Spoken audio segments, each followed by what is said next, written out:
It's a very uncomfortable conversation that you sometimes have to have with yourself when you tell yourself, like, damn, I can't fake it, but for so much longer. And I want to reference my personal life when it comes to content, right? I was previously one of those guys who worked out at the gym all the time. And even though I was working out at the gym constantly and I was putting on for the gram, making it seem like I was this fitness fanatic who had a great physique and everything. It was just a matter of me taking the right angles, taking the right pictures, making things look good. But was I actually living it? As far as when I actually went home and took my shirt off in the mirror, did I actually look the part? No, I didn't.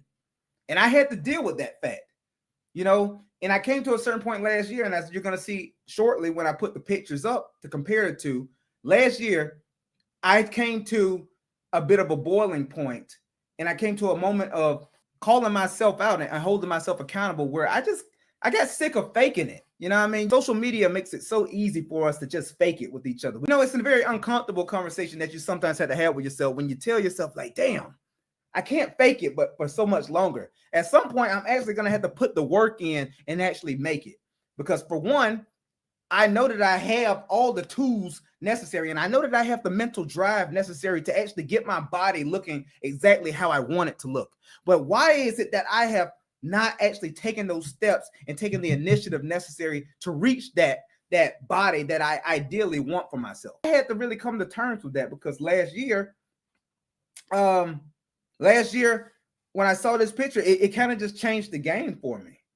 Because all this time, while I'm putting on this facade for the world, what good is putting on a facade for the world? What good is lying to the world? What good is making people think that you look a certain way, or trying to make things seem as if they are other than they really are, if at the end of the day, when you go home and you're looking in the mirror, or when you take your clothes off, if you're not actually happy with what you're seeing? Now, obviously, I'm specifically speaking about my fitness journey right there. But this applies to all aspects of life if we keep it a buck, right? It applies to your financial wellness. It applies to your mental wellness. It applies to your physical wellness.